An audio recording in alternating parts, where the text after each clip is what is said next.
Good morning, everyone, and welcome to the webinar, Getting the Citizens on Board, Testing Innovative Ways of Involvement.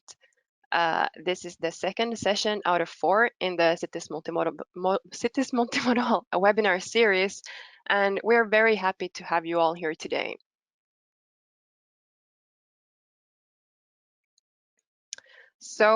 First, some technical information before we get going. The webinar is being recorded and we will publish the recording on YouTube. And if you would like to see the first webinar recording, it's already there. It was a webinar on living streets, but you will get a follow-up email after this webinar where you will then find the first recording and then this one. You're muted throughout the whole webinar. But if you at some point get any issues with audio, just check your settings. And if it's not working, then you can write in the chat or so, and we will try our best to help you. Although you're muted, we encourage you to write any question you might have in the question box, because later we will have a panel discussion. So we would be very happy to take your questions then. So before we have a look at the agenda of today, I would like to introduce myself. My name is Christina, and I work as a project coordinator at the UBC Sustainable Cities Commission. I would also like to introduce my colleague, Esther Kreutz, who is also working with me as a project coordinator. She will be co-moderating and also presenting in the webinar today.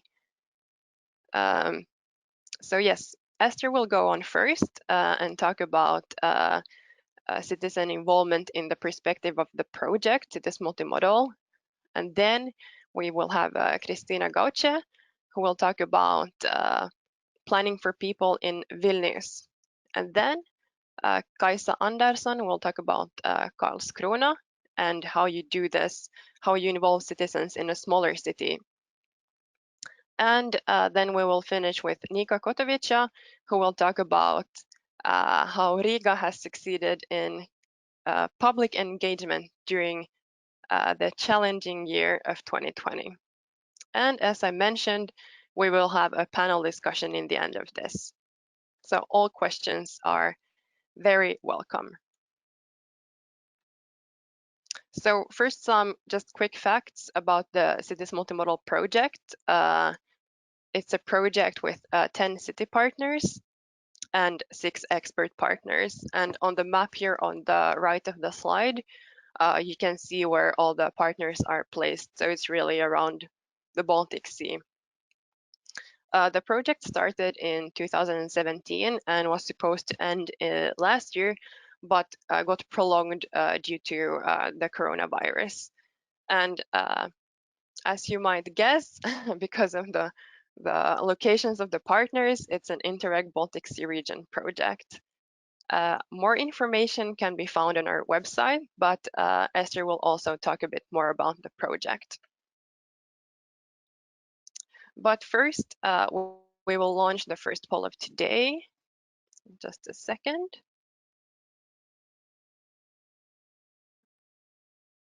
So, whom do you represent? We would like to know a bit more about who we have here with us today.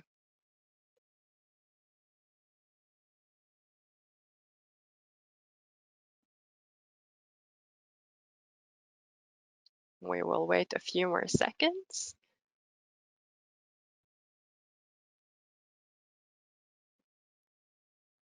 All right.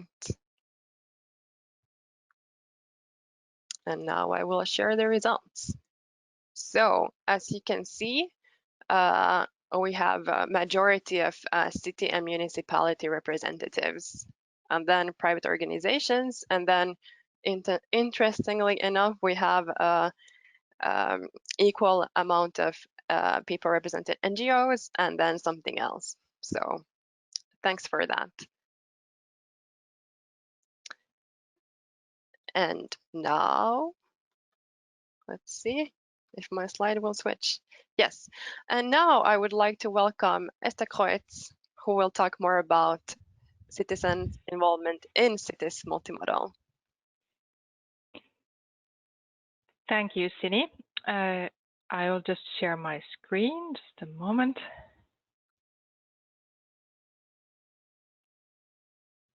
Do you see my screen? Yes. Yes, okay. Well, good morning, everybody. I'm really happy to introduce you today to the topic of this session and to inform you a bit more about how we in Cities Multimodal have worked with citizens' involvement methods and tools and how we have approached this topic. And for this, I would like to get a bit more into like, why did we work with citizen involvement? And to explore this question, you of course will need to know a little bit more about the project as such. So Sini gave you the hard facts about the project, and of course you can read more on the website. But what is Cities Multimodal actually about? So the aim of our project was, or is still, as the project is still running, as the name already implicates. So we, in Cities Multimodal, we want to create different new multimodal mobility solutions for the citizens in the cities. We wanted to promote multimodality and sustainable ways of moving around in the city.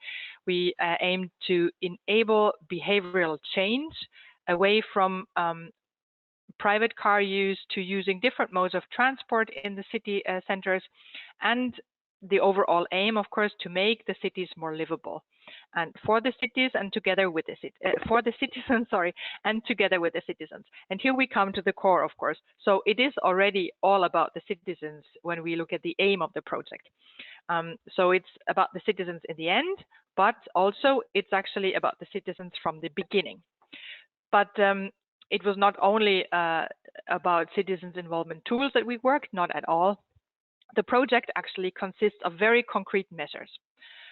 One aim is in the 10 cities that we worked with, the cities were establishing or developing so-called multimodal city quarters. So they looked at one city part and implemented different kind of very concrete measures.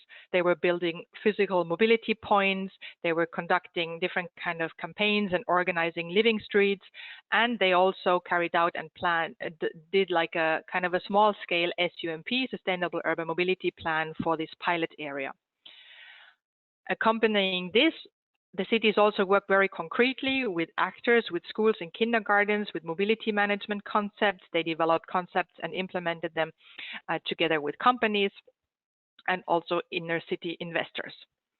But very important from the beginning, all of those activities that I just mentioned, both the mobility management activities and also the activities to implement that were implemented in the multimodal city quarters, were accompanied by citizens' involvement activities from the very beginning.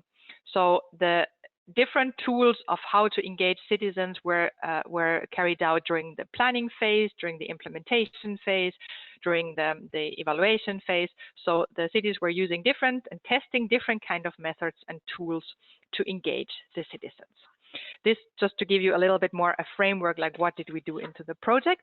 And now I would like to not go into and present to you why citizen involvement is so important and how we do it theoretically. We really want to have the focus on the practical part today. And I would like to tell you a little bit more like how we organize the whole process within the city in a cooperative way, like together with all the cities. And then later on, you will hear, of course, what has happened locally, very practically from the cities that are represented here today. In the beginning of Cities Multimodal, we organized what we called a market of methods. In one of, I think it was the first project meeting we organized, we asked every city to bring their methods and tools that they have been using already, that they have been successfully using in their cities, how to engage and involve citizens and also other stakeholders. And we, of course, complemented this with other methods and tools that we know from other projects, from our experience, etc. And we created this kind of market. So we collected them and displayed them like physically in that time, and created like a way how our city partners could exchange and discuss and talk about like, okay, you have used this method for that purpose, like how did it work and what did you do in practice. So it was like a first way to exchange of and kind of visualize also the variety of methods and tools that are already used. The aim was to get inspired and to get a little bit out of the usual way, because the idea of the project was that every city is testing new ways, innovative ways to involve citizens. And the innovation aspect, let's say, was in our case really meant to be that it had to be new and innovative for that city. As we have a very different kind of cities involved, new methods can mean many different things. Some of the cities have used a lot of online methods, for example, so that's nothing new for them. But those that haven't done it before, of course, using online methods or like social media involvement, etc., it's something new. So we kind of kept it broad. The idea was just to get out of the usual way and to test something else. After the method, which was meant to be, yeah, as I said, like inspiring and like starting the whole discussion, we had a little bit more than 1 year process where every city was choosing 2 or sometimes even more methods that they were testing. And they were testing this in different ways. So they were testing it, for example, when planning the location of their mobility point, or they were using certain kind of methods when they implemented the mobility point, or they used that when they implemented some mobility management activities. So that was, every city could choose that freely and choose that according to their plans. The idea was that every city to test at least 2. And over the course of 1 year, they did this testing, and they made like some small test reports. And the aim was to gather their experience, how did it work, what kind of resources were needed, etc. And the result you can see on our website. So this would be cities-multimodal.eu. You will get the website address in the end still. There you find under the publications, the section of all our citizen involvement reports. So there is a summary of all these tested methods that our cities have carried out.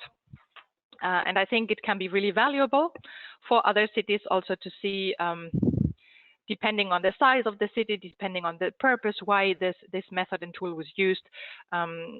Usually there are some tips and tricks that were left from the cities that were testing it. So I encourage you to have a look if you're interested. And you can see it's quite a wide variety of different methods. Yeah, I think everybody could find something interesting and perhaps also something new. Almost in the end of our testing period, we came together again, like all of our cities, and we had a workshop on, actually we had a workshop on the not so successful examples, which was also really interesting. And I think it was really helpful to, in a kind of a smaller group or like in our consortium, share these kind of involvement methods and tools that just didn't really work out.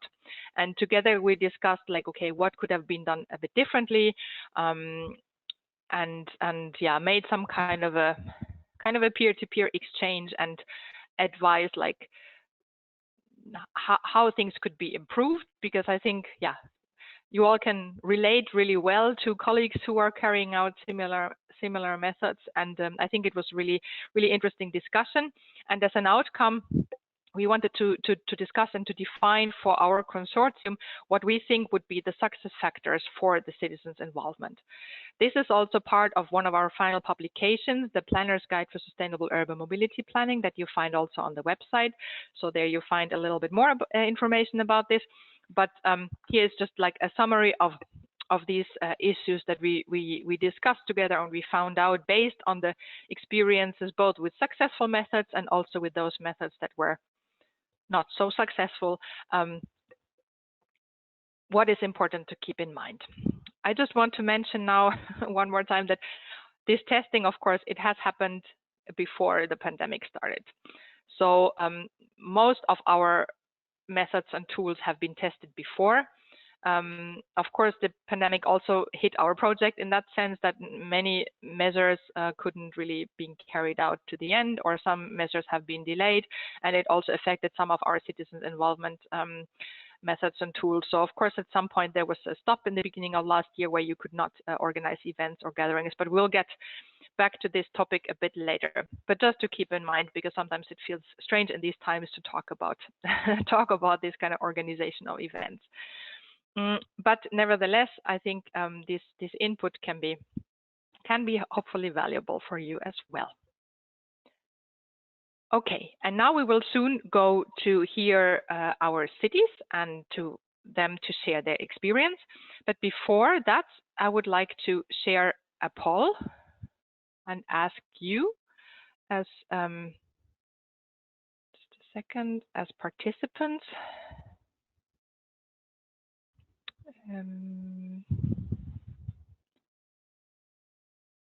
So, because I would like to ask you, do you see the poll? No? Yes, it's there. Okay. Yes. Like, what kind of tools and methods do you usually use when you involve citizens? Do you use those methods that have worked for years, that you have used always and they just work and you don't see a reason why to change it? Do you try some new methods and tools once in a while? Do you use mainly online-based tools, or you don't do any citizen involvement like very concretely yet because you don't really know how or why? Or do you really use different methods and tools according to different situations and target groups?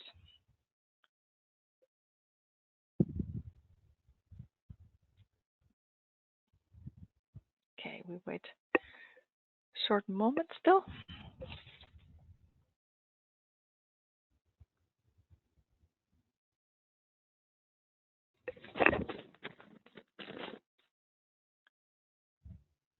Okay, 65% have voted.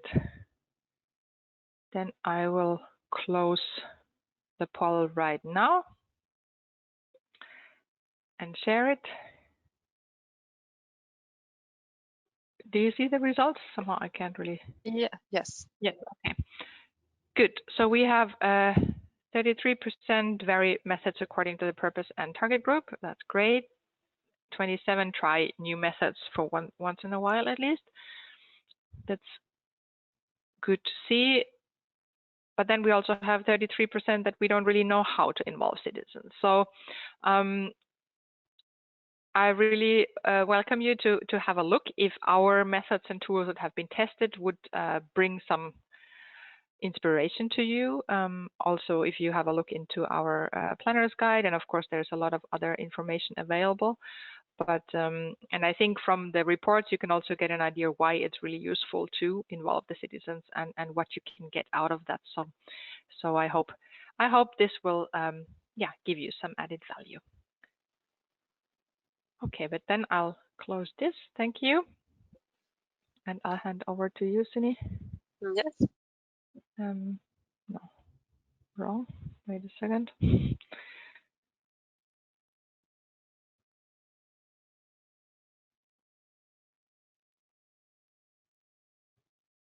Yep, no.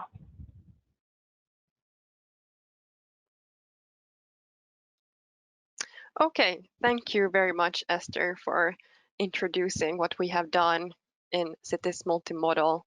But now we will go on to our first city speaker. We have Dr. Christina Gaucha, a mobility expert from Vilnius.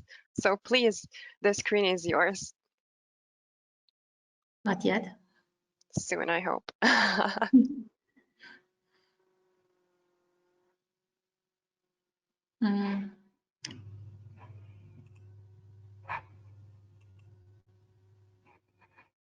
Yes, we can see. You can see. All right. So good morning, audience. It's really unfortunate I cannot see you, but yeah, it's not the first time in a webinar, so I will try to be as interesting as possible with this topic. And we are bringing today experience from Vilnius and some small tips, some small measures, and some maybe bigger approach to share with you. So As a background for our initiatives in Vilnius, and when I say initiatives, I mean both multimodality as a concept and citizens involvement. We had at the beginning of the project Cities Multimodal, we had already ongoing process of Vilnius Sustainable Urban Mobility Plan preparation, and we were elaborating actually already scenarios when we started Cities Multimodal project. So we had already a good background in terms of solutions for multimodality. We had already designated some points where we believed that could be good for multimodality. And we also had, during 2 years of SUMP planning process, we had, I think we had kind of good campaign involving citizens and decision makers and stakeholders to be in the process and part of it.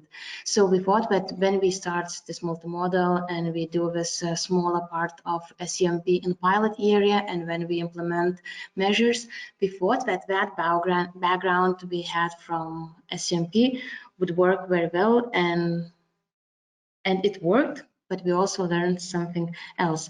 So during process of citizens involvement in Vilnius SUMP, we had variety of measures, and those measures were done basically and mostly by team of SUMP.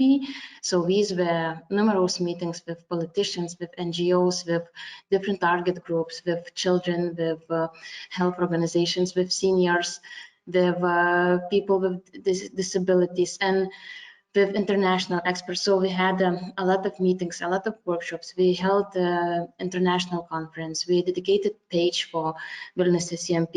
We also have post in municipalities Facebook. So we had a lot of attention, a lot of articles and interviews in TV, in radio, in regular media. So the context for sustainable urban mobility was going in parallel with cities multimodal. And from Vilnius SUMP campaigning, we learned a few lessons which we probably used and maybe not used later on in cities multimodal. So first and good lessons to learn from Vilnius SUMP, it's that professional communication sometimes works better than architect or transport engineer communication. So in very big projects like it was in Vilnius SUMP, it was really good to have professional team to develop website, to develop different material for like infographics, and to do tactical timeline for different measures. So it was good to have them. But then what we learned from professionals in Vilnius SUMP, we replicated into our smaller measures communication later on. Another very important lesson, which is known very well, but I keep saying it again and again. For every project, when you start to communicate, if it has no real owner who's really, how to say, ill about this project, then even best communication might fail.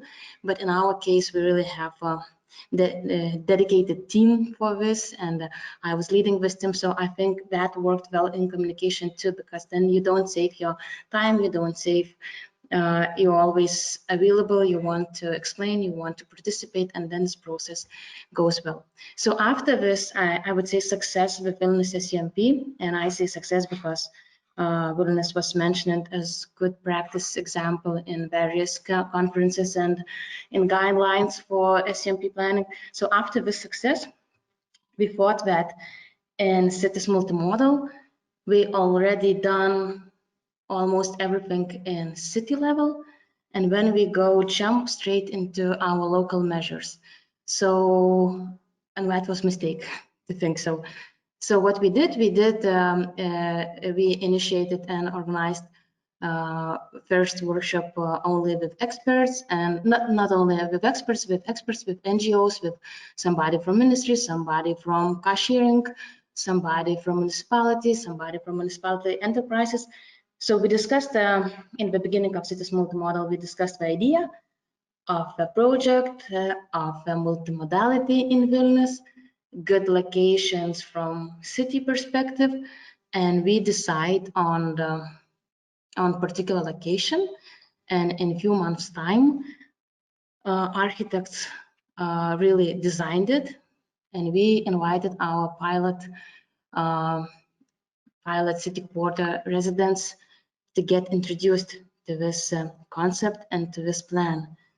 And we had a nice visualization, and we have sharp and proper architectural decisions made, but the idea was rejected by people immediately, and that was our lessons.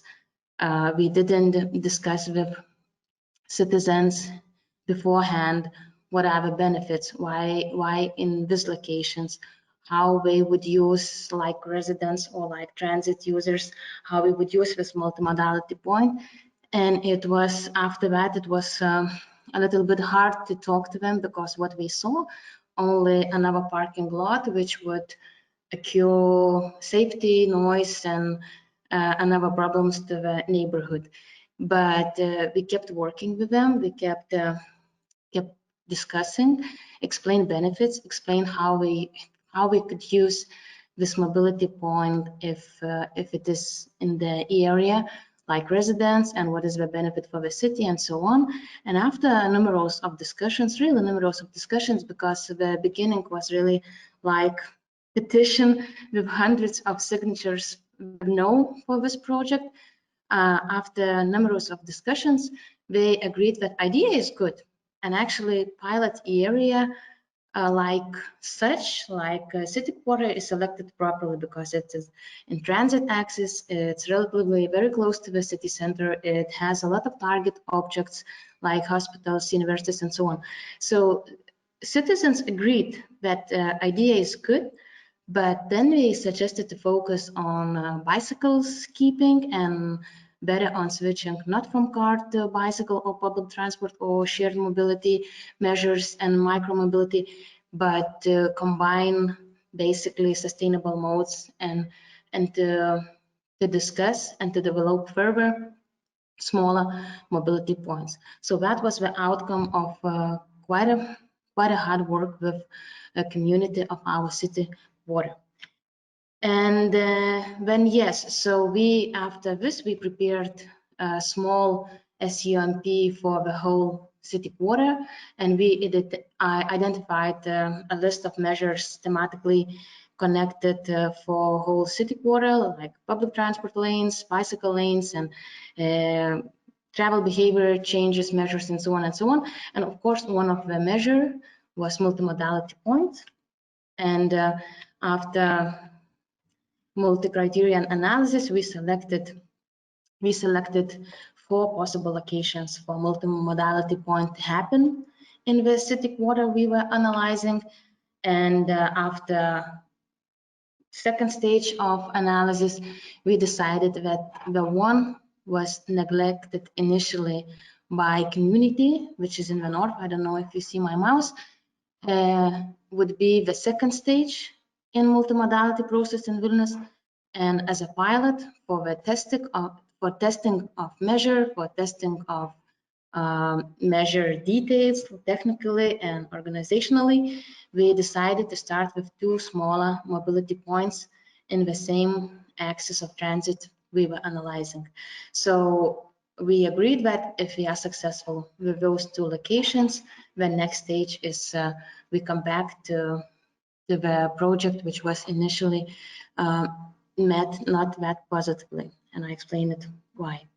So we came up with solutions, and then we prepared some technical details, and as you can see, these are not very much changes, and really more greenery, moving out the kiosks and making some sharing options, charging options, and the main measure in our multimodality points would be, and will be, and is actually almost the sheds, storages, log storages for bicycles and scooters with charging possibilities as well. So we designed the concept, and actually now already some hard measures are done, but it's not the topic for my presentation, just to know that things are happening. So after we finally came up with solutions, then we prepared with help, of course, of cities multimodal and of what was said by Esther. We prepared our campaigning strategy, and for this we identified very clearly who are our main target groups, what do we want to communicate, and what do we want to achieve with this communication. So we split, like Caesar said, split into the parts and then manage. So we split our ambitions to very particular goals and objects, and then we selected measures for this. For example, if we want to communicate sustainable mobility as a concept within framework of cities multimodal project, when we need to focus to the city level community, to the decision makers, and when we need to use media like popular media, newspapers, portals, participation in conferences, and so on. If we want to educate and train local experts to keep this idea ongoing, when we need to work and to do some workshops with local planners, with local NGOs. And so not only to train them how to plan multimodality, but also to get feedback about what we are maybe doing in Westphalia wrong and so on. And the third group was, of course, end users of the pilot area. So for them, we had very locally, we had designed local measures like from this testing methods Esther was mentioning. So we had some ideas, but then COVID came and we had to change our ideas, but I will tell how we what did we do still, what we managed to do in the COVID environment.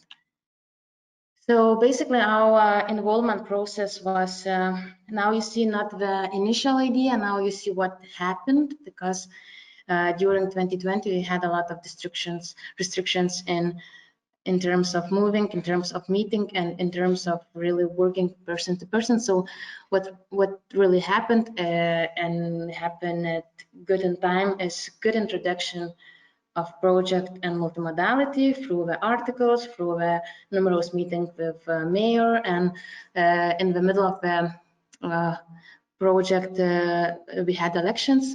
So part of council members and part of decision makers were changed. So what we did in beginning of 2018, we then repeated in the middle of 2019 and so on. So decision makers were always on in the process, and we were working and we had workshop with multimodality planners in the city level, and we have regular posts in municipality website and different Facebook channels. And yet what happened to be is opening event and related activities. I will tell about it later. And also regarding people, regarding citizens, as we couldn't have our idea about creative workshop to design some details in multimodality point and to own this. That was initial idea. We had different gamification activity online, which I will present you shortly.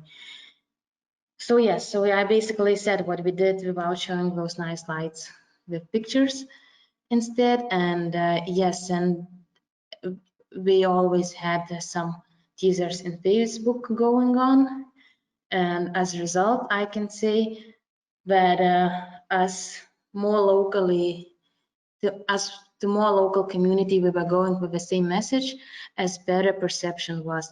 If, for example, the same message like you see on screen, which says what is happening, and these are workers doing first multimodality point in the area. So if it was communicated in the city, reactions was like, what? waste of money, what we are doing, what would we use it, and so on. Then if you go to the Facebook of a community of city which is sustainable already, then you see good questions and good critics to consider.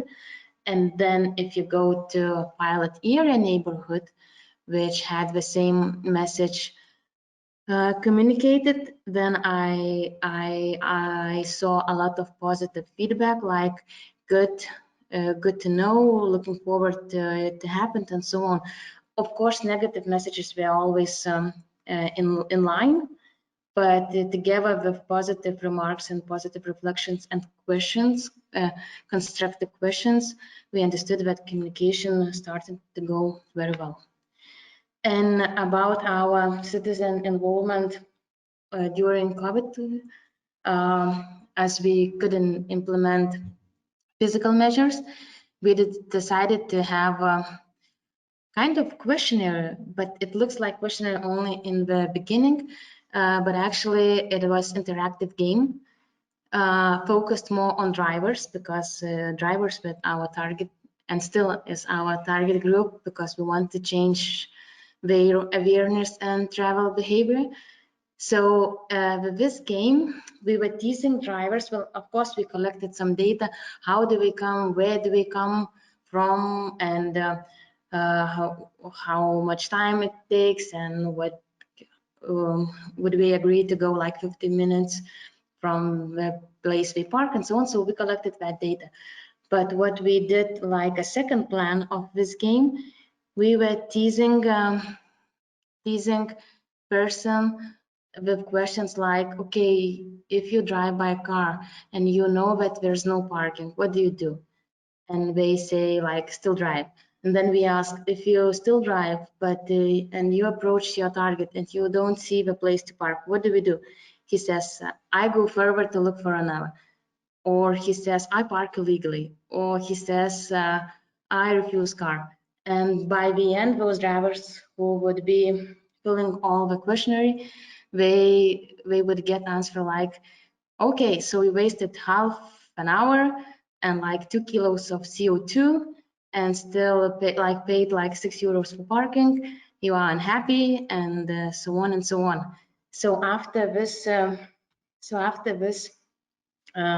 game, which was really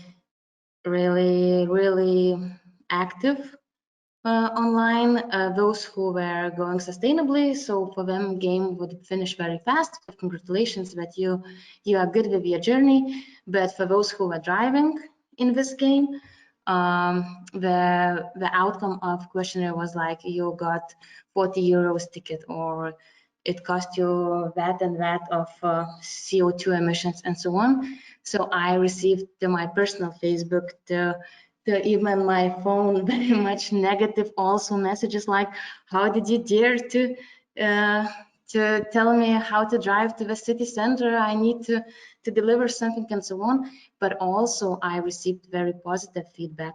Car sharing company CTB, which is working in Lithuania and Latvia, as far as I know, and has more than 40,000 followers, shared this questionnaire on their Facebook. Railway company manager shared this on his Facebook, this game. Journalists from radios, from TV, they shared it's on their personal Facebooks or company's Facebooks. So I think that shows that the game was successful, and those outcomes and discussions which were going after the post, they showed that people understand they need some changes. Yes, so that was our citizen involvement during COVID. And the interesting fact, when even if we communicated this game like we still don't have multimodality points in the area, we received that 15% of our respondents, they were really going multimodally already. So that was good to know. Christina, you have 1 minute left. Yes, so I have one slide left as well. So what is going next? Our opening event of multimodality points. And what is important to mention, that we will have, first of all, design for it. I don't know if it's visible good for you, but Vilnius has common sign for all the sustainable modes of transport, one common brand book. And so now designers are working on multimodality points, brand and design, so they are recognized. And yes, regular measures like articles, advertisements would follow before opening and of course afterwards. And yeah, so I think I basically told what mistake was done initially before we started to communicate. And my main suggestion for others who, especially for those 27% of audience who said that we do not do any citizens involvement yet, I would suggest it's you need to be brave to start communicating with citizens. And if you are not, maybe you should try to attract some professionals who are doing this, who like to build those strategies from bottom, and just start doing. And then it goes like snowball. Small initiatives turns to good results. Thank you for listening, and enjoy this webinar. Thank you, Christina. It was very interesting to see how you split down the target groups and how you communicated over the time. But now we will quickly move on to Cascaruna and Kaisa. Yes. So I'm going to make you the presenter. There we go. Can you see my presentation now? Yes. Excellent. So, thank you, Sini, and hello, everyone. My name is Kaisa, and I work as a product planner at Cascaruna municipality. And today I'm going to talk with you a little bit about how you take a concept like citizen involvement and adapt it to local conditions and in a smaller city. So we'll start with a little bit of context. You know, Cascaruna is not Vilnius or Riga. We have a little bit different conditions. So we have around 67,000 people in the municipality and 35,000 people in the city itself. And it also has some special characteristics. So it's located on around 33 islands, and it's named a UNESCO World Heritage Site because of its naval history. So we have a lot of architecture and the street network that we have to take into consideration when, you know, planning for mobility or new buildings and stuff like that. So it's good to know. And as you can maybe see here, I'm trying to point with my mouse, there's only really one way into the city center, so that can create a lot of congestion. So there are some issues that we have to take into consideration. And as far as our role in the CMM project, I have written better late than never. So we ended up joining fully a little bit later than everyone else because there was some difficulties, you know, who would take responsibility within the municipality. And after a while, it was decided that we would employ someone, and that someone is me. And so now me and my colleague Kenneth, who is probably out there somewhere watching, we have sort of shared responsibility. So I do most of the planning and the activities. And what we do within the CMM project is mostly the mobility management area. So soft measures and campaigning and trying to, you know, promote sustainable mobility to people. I would also like to share with you this screen with our modal split. So as you can see, there's quite a large number of people that still take the car, and that is, you know, sort of true for the whole city. There is sort of a car culture, you could say, and parking and questions of cars is a sensitive political issue. So we still have our work cut out for us. Yep, so that takes us into why should we have citizens involvement in Cascaruna? Well, as I said, there is already a sort of car culture, and we would like to sort of create a new culture where we meet halfway with our citizens and, you know, show them, we can talk to them and show them why, you know, what are we already doing within this area, what could it give to you, but also take their concerns and ideas into consideration and make them feel like they're a part of it. And this would, of course, be all inhabitants of Cascaruna municipality, but within the CMM project, we are mostly focusing on the city center because that is where most people are living and working, and that is also where a lot of the problems are and where you can easily move around without a car if you dare to. So how and when? We have already, before the project, some existing annual campaigns, but with the help of the CMM project and inspiration and ideas and funding from the project, we have been able to sort of innovate these campaigns. And I will now talk a little bit about these different campaigns that we have.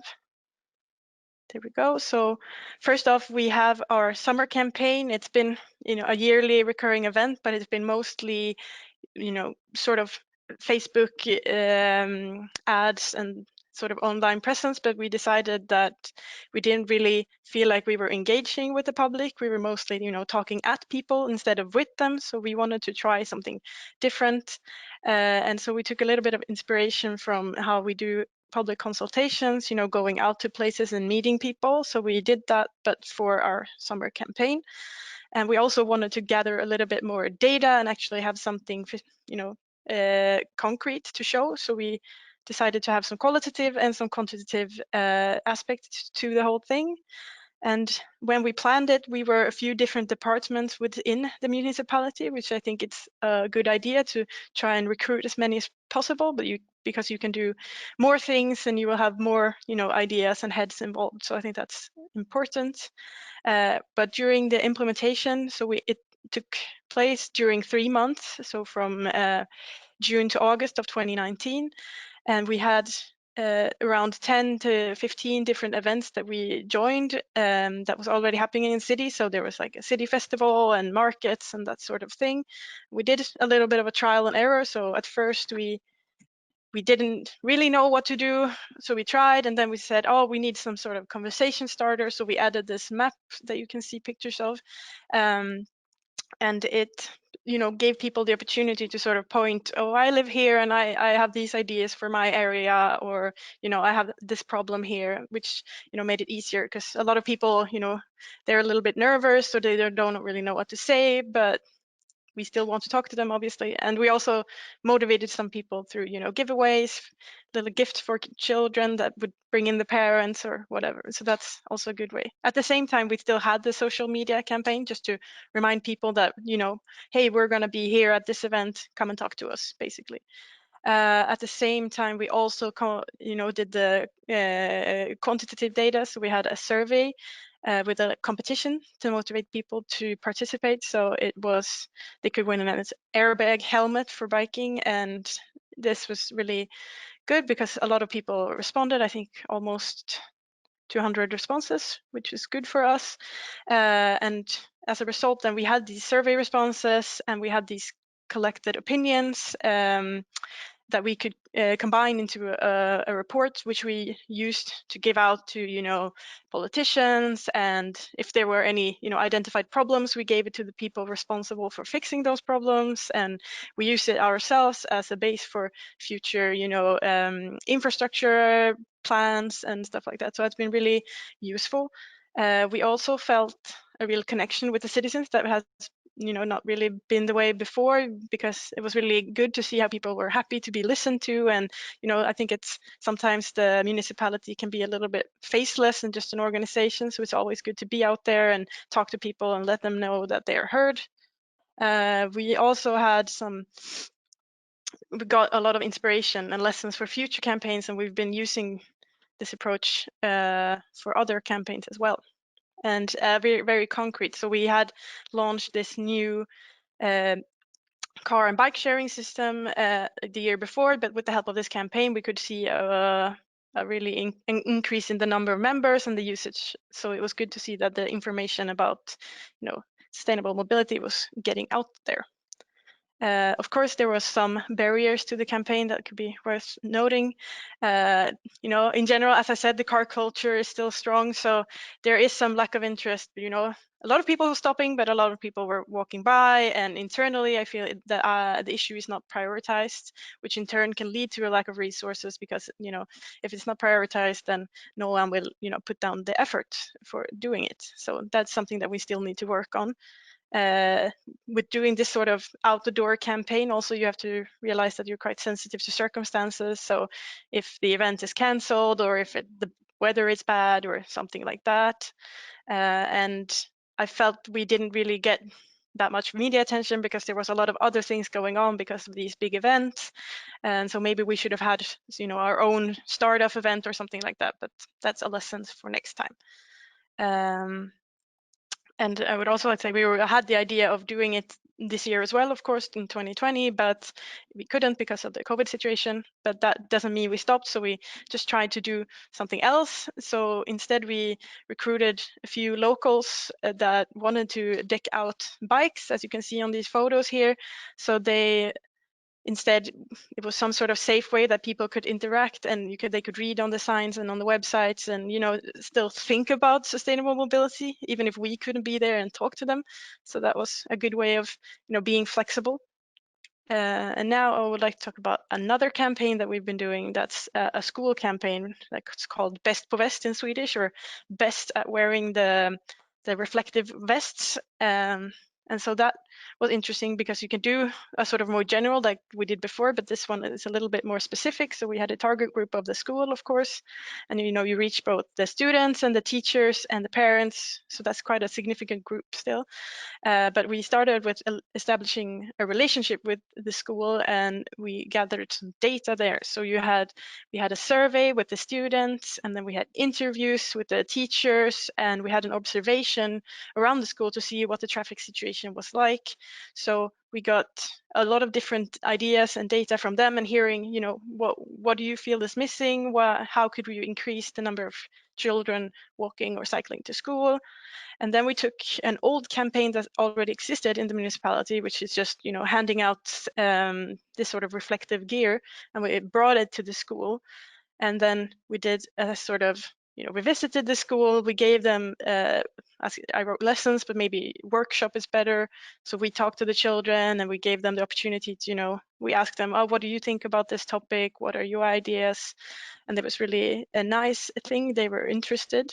And then we created a competition with this reflective gear that we said, if you wear it for 2 weeks, the class who wears it the most will get a prize. And that was just an idea to, get them to be out and about in the traffic. And that was around 240 students that participated, and it was really good. So if we start a little bit, the idea was for the campaign to carry out. So this was during the fall because it was dark, and that's why we had reflective gear. But we had the idea to carry out a second part of it during the spring, so that would be outdoors and a little bit more practical, because some students hadn't even, tried cycling because they live in the city. But because of COVID, we have not been able to do that yet. We haven't been able to actually attend or go to any schools. But instead, because this is supposed to be an annual event, we had this pilot school, and now we wanted to try implementing it at a different school. So to not lose too much time, we have started a relationship with a different school now, and we have recorded the presentation that we did and gave them the questions and gave them the material so they could start the competition. So we're doing it in a safe way now instead. So as I said, you have to be sort of flexible. But some other barriers that you can think about is time and willingness. So we were reliant on some other parts of the municipality, traffic planners that should come and talk as well, but were busy, and the same is with the teachers. They often have a lot of things to do, but we were lucky enough to find one good teacher that could coordinate everything. So I think that's a really good idea, to just find a good contact person at the school.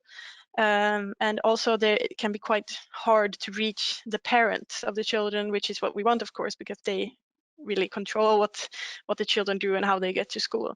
So we tried it through the children by giving the children, tasks to go out in traffic with their parents and talk about it, and also, presenting the results of the survey and the observations to the parents on, parent-teacher conference meetings, so they would know that, actually what you do impact the safety around the school and stuff like that. So, those are ways of doing it, but it's still difficult. But some of the results we got it was really nice to have, the traffic planners connect with the school, because that in turn led to some implemented measures around the school, because the traffic planner didn't know that, oh, here we feel unsafe, so they did some measures there to increase the safety, which was really good. We also had a high engagement from the students. They were really interested and they were active in the competition, so it is really nice to hear that from them. And we got a lot of data, which is always good, because that's something you can show, to politicians and whoever, or the school itself, this is what's going on, how can we change it? And we also got a lot of positive feedback on social media, which is, as Christina said, it's not always the case. People can be quite harsh sometimes, but when you're at a school, and people often like when you do things for children, so that's something to think about. Yeah, so in general, I'd like to go into some lessons learned. They might sound a little bit cliche, but I think it's good for, as a smaller municipality, sometimes this can feel overwhelming, or how can we implement this concept here? But I think the most important thing is just to start. You can always learn things on the job. I know I have. And I think it's important to know that repetition is key to knowledge. So the citizens won't change their way just because you told them once about sustainable mobility. This has to be something they're reminded of often, or at least a couple of times a year. Then maybe when they have opportunity, they will change. Oh, my old car is old now, maybe I won't get a car next time. And as I said throughout the presentation, you shouldn't be afraid to change perspectives when unexpected things happen. So COVID, how can we adapt? How can we be flexible? Oh, this doesn't seem to be working. What can we do instead? And lastly, just, getting the citizens involved is really good, because a lot of citizens are actually further ahead than we are, and they are pushing for, oh, we want better cycling infrastructure. We want this, we need this. So it's really good to just listen to them. On the other hand, there are a lot who need some more incentives, and that's a good way to just remember to keep the fun part in. So competitions and giveaways and these other ways of enticing people in, so at least you can give them the information, and then maybe you'll start to reach them somehow. And yeah, just use what you've learned from other campaigns to use the next time. And we've done that. We had some a winter campaign where we have a lot of people involved, so it's been nice to sort of get that connection with the citizens. And yeah, that was what I had to say. So thank you for your attention, and if you have any questions, don't hesitate. Thank you so much. It's impressive to hear the versatility you have used for all your campaigns and tools for engaging citizens, and a good reminder to keep the fun in. Yeah, as a way to lure people. So we will now move on to Riga and Nika Kotovica. Let's see. I made you presenter.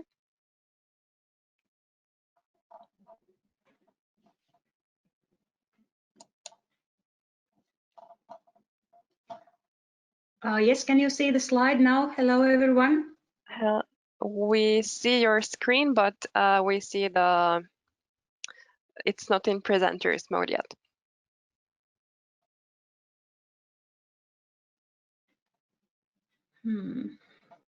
Now it is. Is it? Great. Okay, now it is. So that's just a little slow.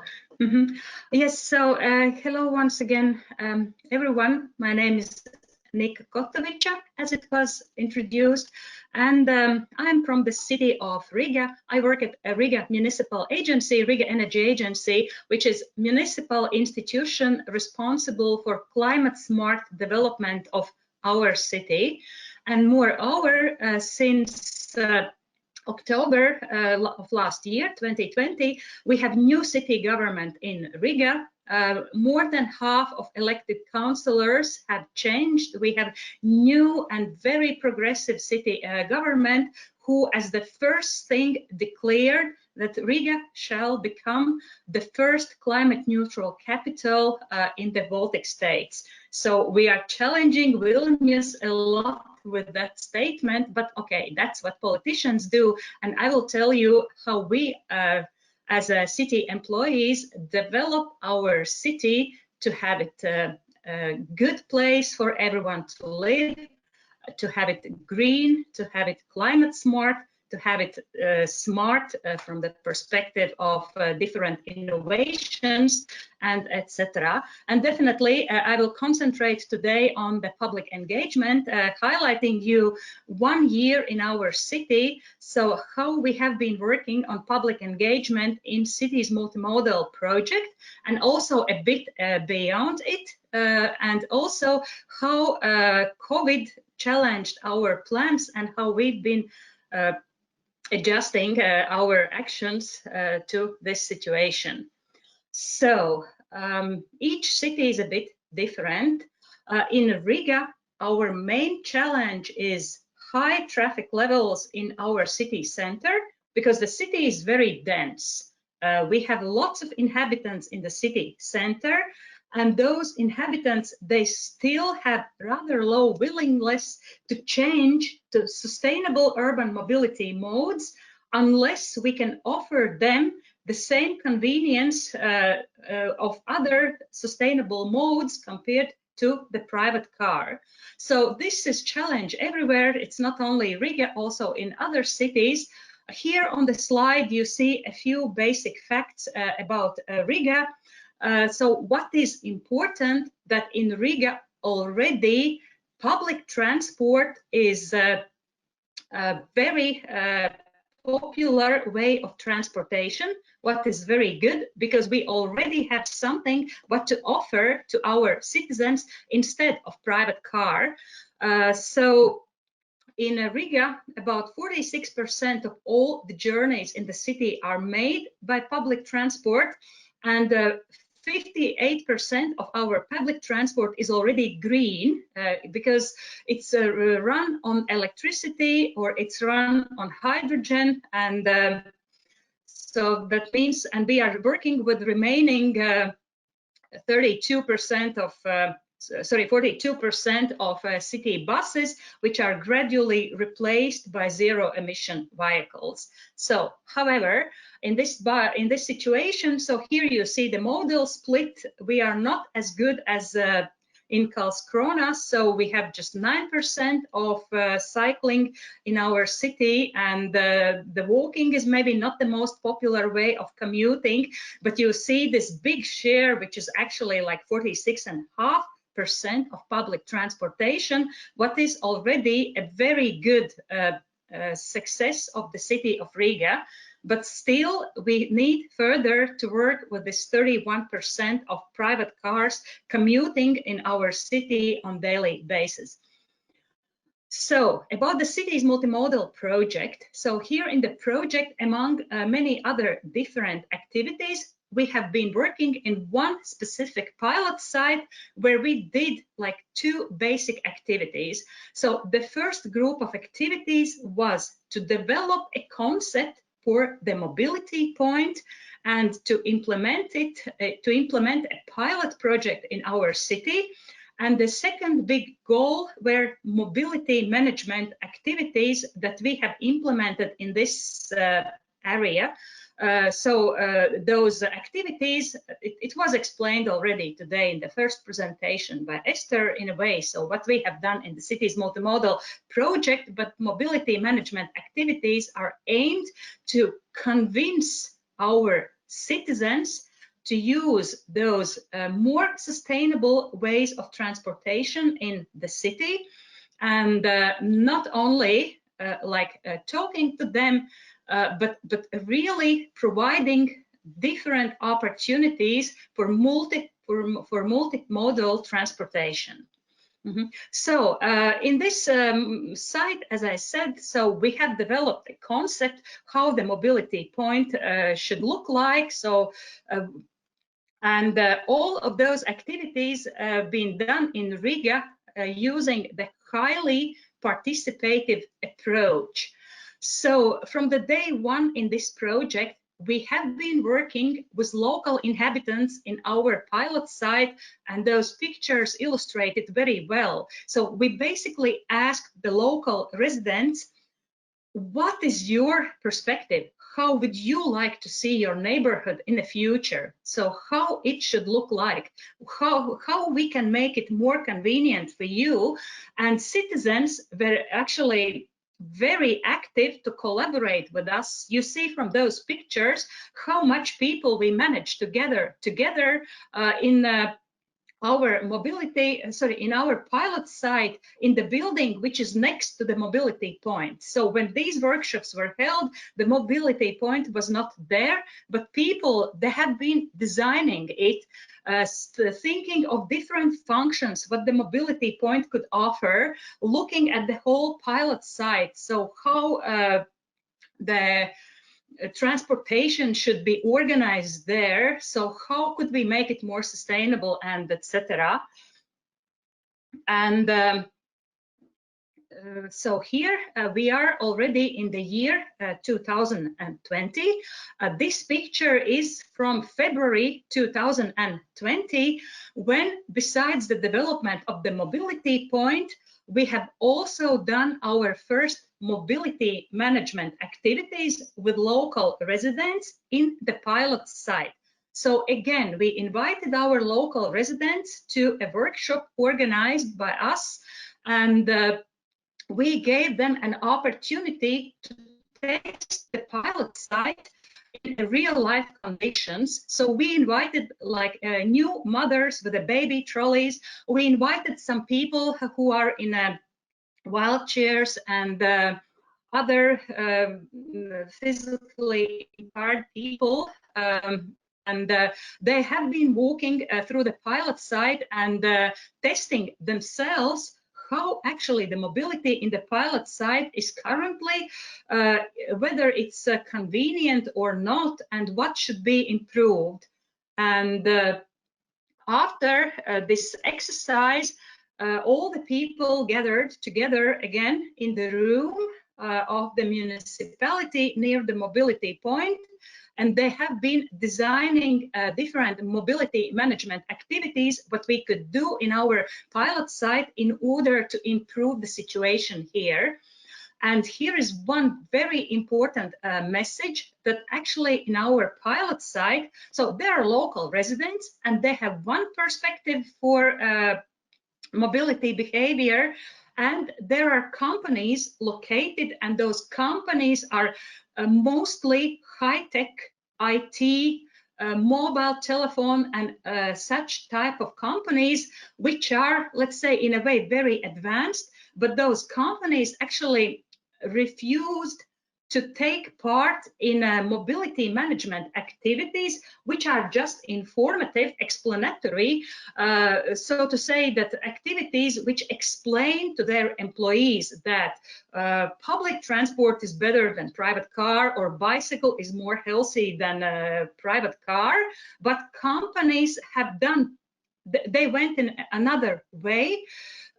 So our main partner, Latvian mobile telephone company, has given away 20% of their underground parking lot to a big parking lot for bicycles. And at the same time, they have installed shower rooms nearby in the building of their company. And in this way, they immediately managed to make a shift from using private car to using bicycle, so when people are coming to work. And by this sample, I just want to explain that in every pilot site, you need to have different approaches, and maybe you will have different perspectives, and solutions that we have developed in the cities multimodal project are not always like one size fits all solutions. So sometimes you need to adjust your measures to the local situation, and this was our sample.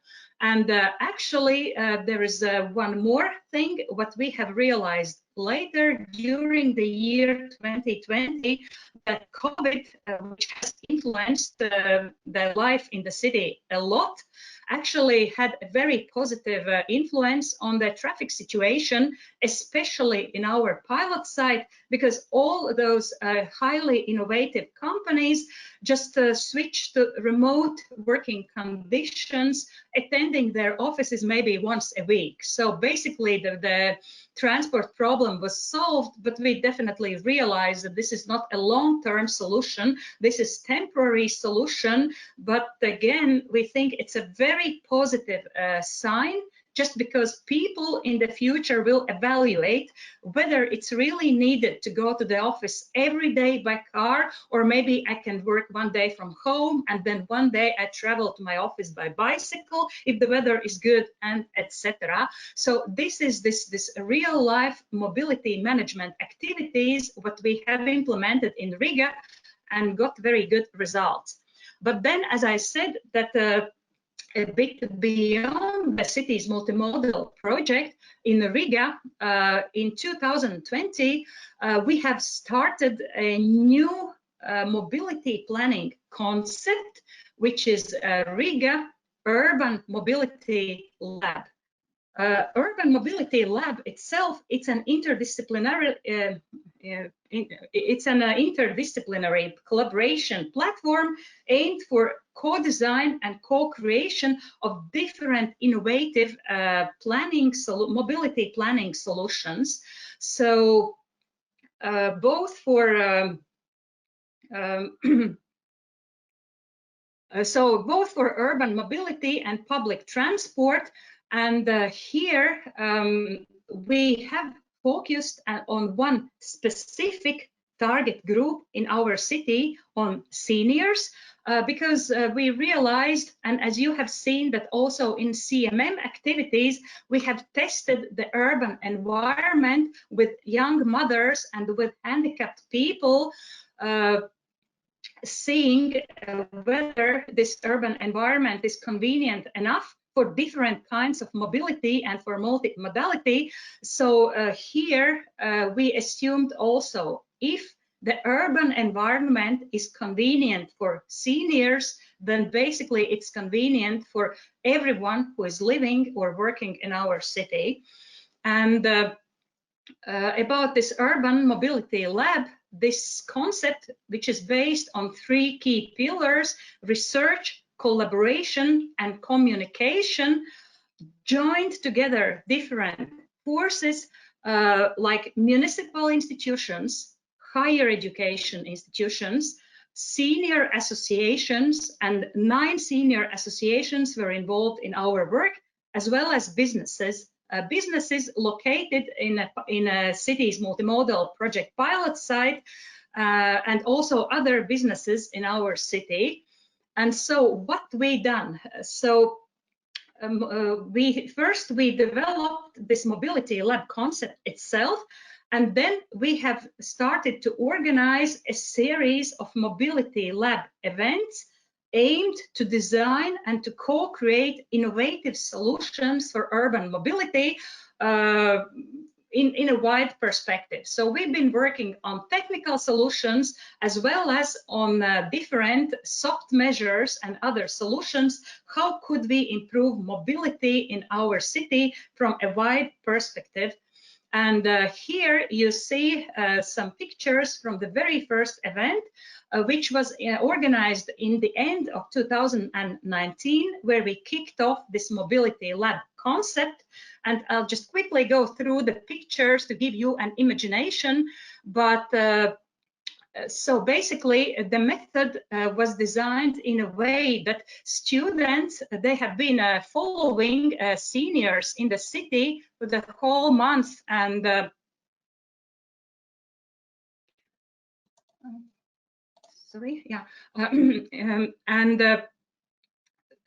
so basically, they have tested the urban environment in Riga city in different hotspots from the perspective of senior citizens. And in the end, after in-depth analysis, students defined that in Riga, there are 3 typical groups of seniors, or 3 difficult seniors profiles. And they have defined those profiles, and they have been searching for the further solutions from the perspective of those 3 different profiles of seniors. So like a lady who is retired, non-working, living on her pension, a man who has serious, severe problems with his vision, and another profile of an old man who is still hard-working retiree. This just to give an imagination, so how we have been working. And then the students have defined different proposals how we could improve the mobility in our city for those 3 different seniors profiles. And a list of challenges were identified, and then those challenges transferred to potential solutions. And in the end of the mobility lab, everyone realized that there are a lot of possibilities how city could improve life of our seniors in urban environment. And what is the most important here, that all of those solutions were developed among different stakeholders, including the seniors, and they have been giving their a point of view on everything what was proposed by the students, like commenting and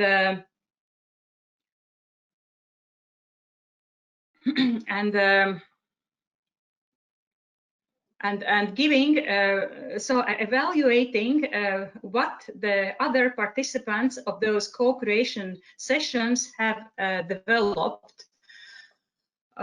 In parallel, the city has carried out a survey of our senior citizens and their commuting habits and their habits of using technologies in our city. And altogether, we have questioned about 500 seniors in the city of Riga. And that was quite surprisingly that we have learned that 2/3 of our seniors are already using smartphones. However, it was even more interesting to find out that 80, even 81% of these seniors who today use mobile telephones, they admit themselves that they do not know much about the functionality of the mobile phones, that basically they use the smartphone for calling the family or maybe for writing an SMS or message, but they would like to learn more about functionality and different other applications of the mobile phones. And as also those applications were a part of cities multimodal project activities, we decided to provide a training for our seniors how to better use the mobile phone and what are the broad perspectives of mobile telephone, how the mobile telephone applications could improve their transportation in the city. And so this was, as you see, the February, actually the last public meeting at Riga City Council before the COVID breakout, when we invited our technology companies and also other city departments, and we have carried out this training emphasizing on such basic things. So how to use internet in urban environment, how to connect to public Wi-Fi networks, how seniors can connect to municipal internet access points, and many other issues.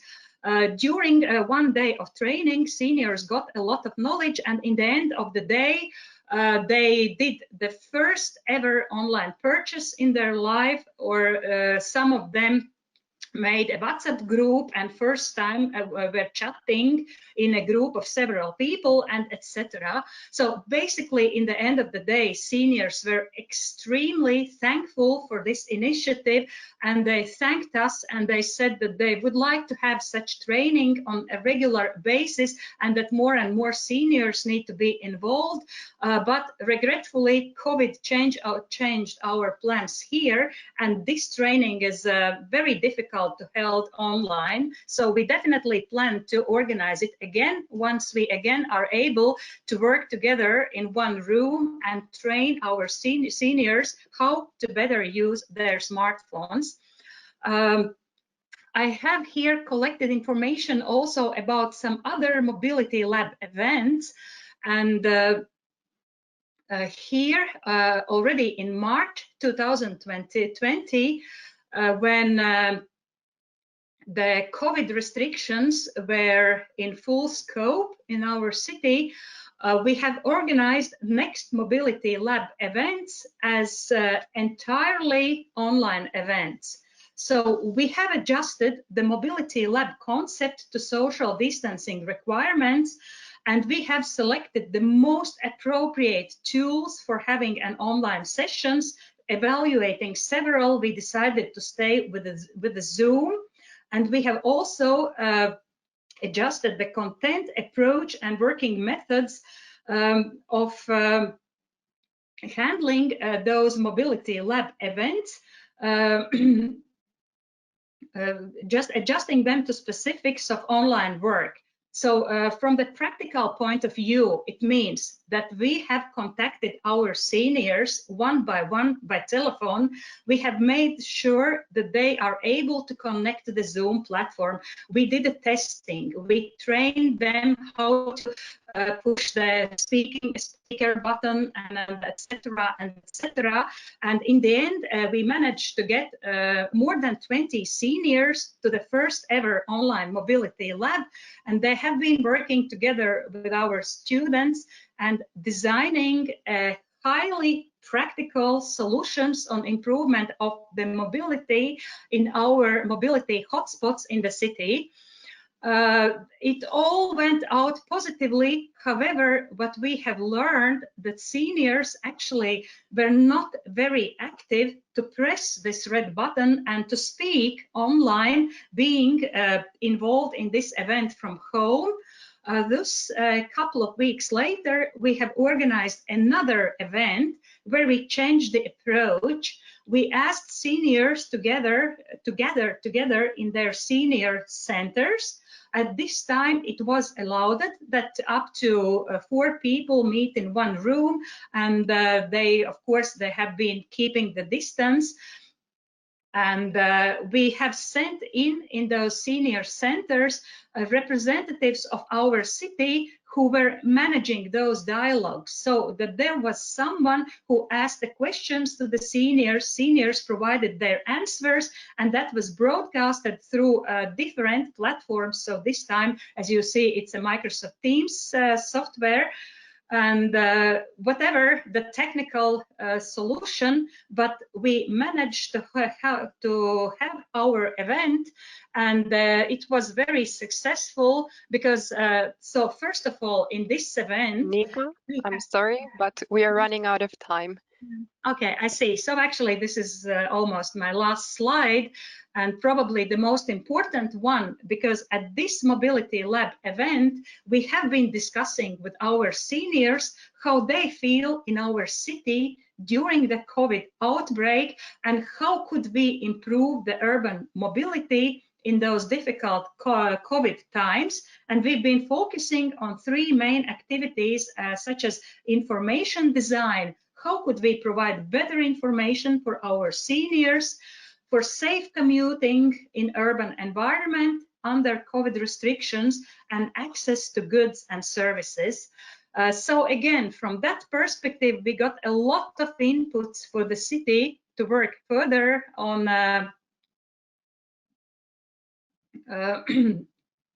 on improving urban mobility in our city. And as I said, that these mobility labs were organized in close collaboration with Cities Multimodal project, but also partly beyond it. So you can always check this link to find out about another Interreg Baltic Sea region project, GreenSum EU, in which we have implemented all of those activities. And my final conclusion in one sentence is the following, that although COVID seriously influenced life in our city, so from the perspective of citizen involvement, we have not cancelled a single of our planned activities, and we have implemented them all, just in a different scope, in a different way, but with no less seniors than it was originally planned. And actually, in those specific difficult COVID times, our seniors have awarded us with lots of appreciation, that we have not forgot about them in those difficult times, but that we have involved them in the project activities, and we have phoned them often and asked them how they feel, and so basically for being heard and for being understood also in this difficult situation. So thank you very much for attention, and I'm open for questions. Thank you, Nika. So with these few minutes we have left, we will move on to a quick panel discussion. So Esther, please. Okay, thank you. First of all, I would like to thank you three, Christina, Nika, and Kaisa, very, very much for your presentations. And it doesn't matter that we now went a little bit over time, because it was really, really interesting to hear. And I think especially all the details are always really interesting and valuable to hear. And I'm happy that with having you three representing, I think it's really good that we have this different cities represented. I think it was really interesting to hear how you handle things in Cascaruna, which is now, compared to the other cities, like very much smaller, but it's something that I think it's often that bigger cities are more represented. That's why I'm really happy that you had that you were presenting today. There were a few questions coming in, and they're actually those that questions that are really good, and I would like to have a short answer from all of you. Despite my initial plan that we discussed a little bit more about how to organize citizens' involvement during COVID times, or how this has influenced, I think you all three were really clear in explaining how you have handled it, and to make clear how important it is to be flexible. And I'm also it's really interesting to see how well you have actually handled this. I would have expected that many things would be just cancelled or so on. So it's really great to see how you have carried on and just have been flexible and changed things, and even things have been improved perhaps. But the question I would like to ask you now, and I think it's a really important question. So when involving citizens, they are asked of their opinion, they give a lot of feedback, etc. How do you give, or how is the feedback handled, and how do you tell the citizens how their feedback is used? Because to avoid that citizens feel that this is somehow just an exercise, that they just are asked a lot of questions and they give input, but they don't really know what will happen afterwards. Can you tell us a little bit more, like how do you handle the citizens' feedback and input in practice, and how do you communicate back to them? Perhaps I ask first Kaisa, because you were mentioning this a little bit, that you were handing over the survey results to responsible persons, etc. But how did you communicate this back to the citizens? Yeah, that's actually a really good point and a good question. I feel like that is something that we need to develop for next time. We did have some communication through social media, just when we did like the competition, we had the winner and, you know, presenting that, but we didn't have any. It's hard to reach out specifically to someone you've talked to once on the street and say, hey, by the way, we did this. So we tried to either reach out generally, or, you know, try to fix the issues, which of course it's not in our control, but we did our best to, you know, if they had an issue, that we would try to get it fixed, and then hopefully they would notice it that way. But I feel like for the future, I think that's a really good point, to be clearer, or even clearer towards citizens what's happening. But Yeah. in your case, did you tell the citizens that if they now indicate, for example, problems in a certain area that you had there in your summer campaign, did you kind of tell them that we will take this further, we will pass it on to somebody responsible? Yeah. Yeah. We did do that. Yep. So they did know. I mean, we obviously clarified that, you know, us specifically, or we the persons who were talking to them weren't the ones who were gonna do anything in person, but we would take it on and try our best to make something out of it. So we tried to do something like that. Yeah. Yeah. How about the others? Perhaps if I ask Nika now next, how do you handle the citizens' feedback in Riga? Do you have some kind of process for that? If I answer it for the activities which I have presented today, then actually all those urban mobility labs resulted in new planning documents in urban planning guidelines, what we have developed and what we have shared with our senior citizens and actually with other target groups. So they commented again and again those solutions. And very good news are that during those mobility labs, as I said, in several sessions, we have identified several mobility hotspots in the city. So we reported directly about those hotspots to different responsible departments, because basically they were the part of the process. And we can see already in the city that around some of the bus stops, the issues which were detected are already solved, because not all of those solutions are expensive and demanding a lot of work or input of manpower. So sometimes there was just a need to improve the lighting or just put the bus schedule on the right height, not too high or too low, which is difficult for senior people. And we feel that actually the feedback is very good, because we are on, let's say, on a daily communication with seniors through those seniors associations. Yeah, so and definitely for the CMM project, the mobility point is in place. It's highly evaluated by our citizens, and now we are enjoying the statistics, because we have there this the first ever in Riga traffic counter, and we see how many cyclists pass the mobility point over a day, and those figures are very encouraging even during the winter. Okay, yeah, because I think it's important to keep in mind that when you ask from the citizens, from the seniors, from whoever you involve, that they give you something, kind of that they give you feedback and they give you input, and they also help you in developing your activities, that they also understand from the beginning that it's really used and that it's not just like an empty question to kind of pretend that yeah we want to hear your opinion, but in the end we're not going to do anything with this. I think it's something that is not on purpose often forgotten, but it's really good, I think, to keep in mind for future activities to include this kind of a process, and also perhaps to think about like process, like what kind of feedback can you use and how do you choose, etc. But Christina, how do you deal with this in Vilnius? So yeah, first of all, I would like to come back again to experience from Vilnius SCMP. So after this campaign and really huge involvement of different stakeholders and target groups, we succeed that this plan became owned by everyone, and we do not need to say anymore that look at Vilnius SAMP, there is something in people are saying. And if municipality is doing any decision, they say, hello, it's against our SCMP. So I think the result that people are owning document shows that we do not need any special feedback to give to them. We see that their thoughts, their ideas were integrated into SCMP.